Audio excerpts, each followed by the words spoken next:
आपने बड़े बूढ़ों से एक कहावत तो सुनी होगी कि वक्त बहुत बड़ा मरहम होता है। जब भी कोई रिलेशनशिप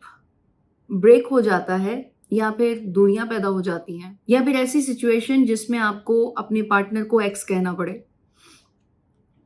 उसमें वक्त का क्या अमल दखल होता है, पहले उसे देखते हैं, फिर इन दोनों को मर्ज कर देंगे। नो कॉन्टेक्ट अप्लाई किए बगैर वक्त गुजरता रहता है और अगर आप सिर्फ उससे गुस्सा किए हुए हैं, नो कॉन्टेक्ट के रूल्स फॉलो नहीं कर रहे, नाराजगी पर चल रहे हैं, तब भी सपोज कर लेते हैं कि 2 3 4 हफ्तों में आपका वो गुस्सा झाग की तरह बैठ जाता है और जिसके साथ आपका अच्छा वक्त गुजरा होता है वो आपको याद आने लगता है। वक्त गुजरने के साथ साथ ऑटोमेटिकली आपको उसकी नेगेटिव चीज़ें याद नहीं रहती अगर सामने वाला आपके साथ कोई बैड बिहेवियर इख्तियार किए हुए नहीं है ब्रेकअप के बाद। तो तब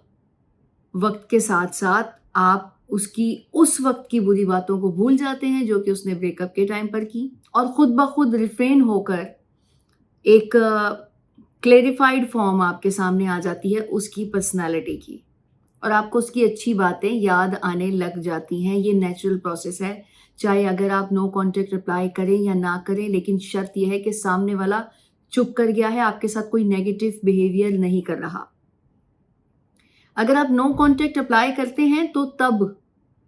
आप उस नेगेटिव बिहेवियर को काउंटर करने का तरीका जानते होंगे। पहले तो मैंने आपको बताया कि वैसे भी वक्त आपको उस स्टेज पर ले जाता है, लेकिन नेगेटिव बिहेवियर के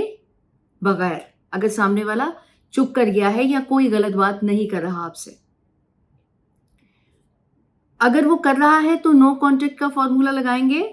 तो भी वही पहले वाली कंडीशन आ जाएगी, तो दोनों सिचुएशंस इक्वल हो गई। ओके, तो पहले मैंने आपको कहा कि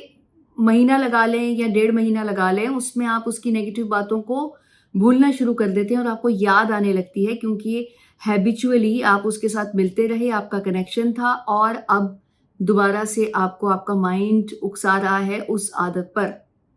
और आपको उसकी याद आ रही है और आपको वो चाहिए। अब नो कॉन्टेक्ट जब आप इसके साथ अप्लाई करते हैं तो इट मीन्स कि आप उस सिचुएशन को भी डील कर सकते हैं जो कि नॉर्मली नहीं होती और नॉर्मली आपको मजीद दूरी की तरफ लेके जा सकती है।